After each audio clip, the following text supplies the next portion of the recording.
आज बच्चों मैं तुम्हें एक कहानी सुना रहा हूँ। बहुत दिनों की बात है। एक बहुत ही अच्छे राजा जो थे वो में गए हुए थे और वहाँ पर वे शिकार कर रहे थे। और शिकार करते करते अचानक से मौसम चेंज हो गया और उन्होंने देखा कि आसमान में काले काले बादल छा रहे हैं और तेज़ी से बारिश होने लगी। क्योंकि बारिश हो रही थी तो राजा को कहीं रुकना पड़ा। वो पेड़ के पास विश्राम करने लगे। इतने में समय बहुत बहुत बीत गया और राजा को भूख प्यास लगने लगी। भूख प्यास लग रही थी और उनका महल जो था वो दूर था। राजा जंगल में अंदर तक आ गए थे। तभी उन्होंने देखा कि बारिश खत्म हो गई है और मगर भूख प्यास बहुत ज़्यादा लग रही है। वो बहुत व्याकुल हो रहे थे कि कैसे कैसे वो जाएं महल, क्योंकि महल दूर था और इतने समय बिना खाए पिए रह नहीं सकते। तभी उन्होंने देखा कि 3 बालक कहीं से उनके पास खेलते कूदते चले आए। राजा को देख के उन्होंने प्रणाम करा। तभी राजा ने बालकों से पूछा कि क्या आसपास कुछ खाने के लिए मिल सकता है। तभी बालकों ने बहुत ही अच्छे मन से राजा को बोला, हाँ आइए, मेरे घर आइए और हमारे यहाँ खाने पीने को है, जो भी है हम आपको देंगे। ये सुन के राजा ने कहा, मैं तो नहीं जा पाऊँगा तुम्हारे यहाँ। यदि तुम्हारे यहाँ कुछ है खाने के लिए तो और पीने के लिए तो कृपया करके मेरे लिए ले आओ। इतने में बालक राजा की बात सुन के, क्योंकि वो उनके महाराज थे, बात सुनकर दौड़ते दौड़ते गए और जो भी उनके घर में था तीनों बालक अपने अपने घर से सामान ले आए।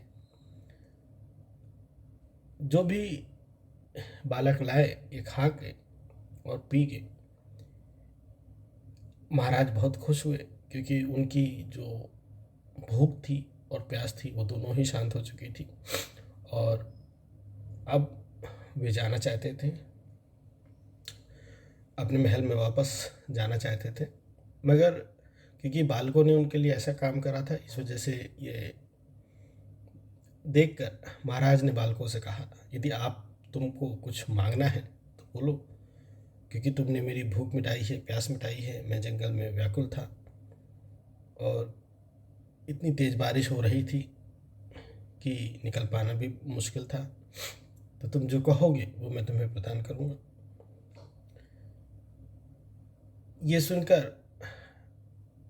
तीनों बालक बहुत खुश हो गए और पहले बालक ने बोला, क्या आप सही कह रहे हैं, जो हम मांगेंगे वो आप हमको देंगे। बालक ने कहा, महाराज ने कहा कि हाँ, जो तुम मांगोगे मैं तुम्हें वो दूंगा, मैं वचन देता हूँ। तो पहले बालक ने एक सुंदर सा घर मांगा और कपड़े मांगे। ये सुनकर राजा मुस्कुराए और कहे कि ठीक है, मैं महल जाऊंगा और तुम्हारे लिए एक सुंदर से घर और वस्त्र का इंतजाम करूंगा। ये देख के कि पहले बालक को एक अच्छा सा घर मिल गया है और अच्छे अच्छे कपड़े मिल गए हैं, दोनों दोनों बालक और ज़्यादा उत्साहित हो गए कि हाँ, महाराज तो सही कह रहे हैं, सच बोल रहे हैं और जो हम मांगेंगे वो हमको मिलेगा। तभी दूसरा बालक बोलता है, महाराज मुझे पैसा चाहिए, मैं बहुत गरीब हूँ, हमारे यहाँ खाने को नहीं रहता और किसी तरह हमारा घर परिवार गुजर बसर कर रहा है। ये सुनकर राजन मुस्कुराने लगे और कहे, ठीक है, तुम यदि पैसा ही मांग रहे हो तो मुझे महल में जाने दो, मैं तुम्हारे लिए पैसे की व्यवस्था करता हूँ ताकि तुम्हारा घर परिवार शांति से सुख से रह सके। यह सुनकर दूसरा बालक बहुत उत्साहित हो गया और महाराज की जय जय बोलने लगा। मगर जब इन दोनों बालकों को ये दोनों चीज़ मिल गई तो तीसरा बालक थोड़ा सा शांत हो गया और वो सोच में पड़ गया। ये देख के महाराज उससे पूछने लगे, तुम्हें क्या चाहिए? तुम्हें घर चाहिए, पैसा चाहिए, घोड़ा चाहिए, कपड़े चाहिए, क्या चाहिए बालक? तुम जो बोलोगे मैं तुम्हें दूंगा। देखो मैंने इन दोनों को दे दिया है और तुमको भी मैं प्रदान करूंगा। इतने में तीसरा बालक बोला, महाराज मैं भी इन्हीं की तरह गरीब हूँ और मुझे भी इन्हीं चीज़ों की, इन्हीं वस्तुओं की ज़रूरत है, मगर मैं विद्वान बनना चाहता हूँ। क्या आप मुझे पढ़ा पाओगे? क्या आप मुझे शिक्षा दिला पाओगे?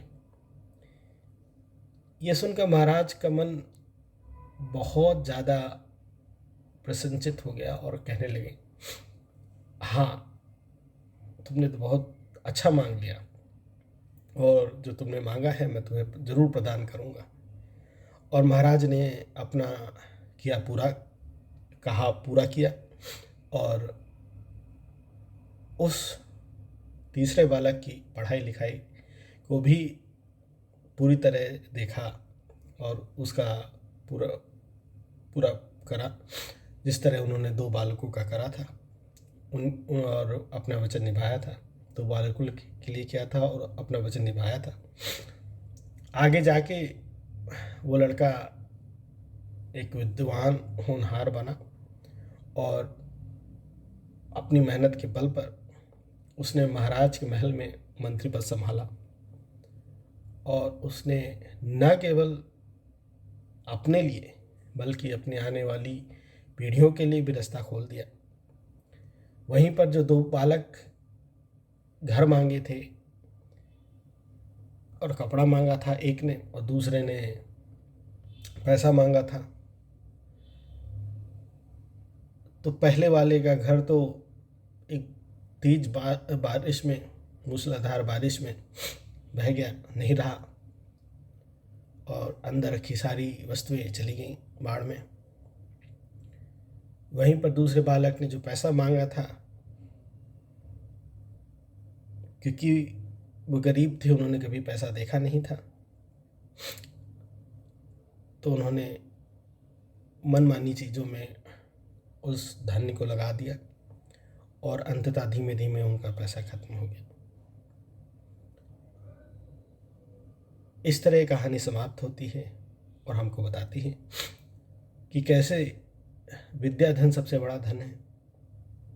जिसने विद्या को महत्व दिया है उसने न केवल अपना जीवन सुधारा है बल्कि अपनी आने वाली पीढ़ियों का, अपने कुल का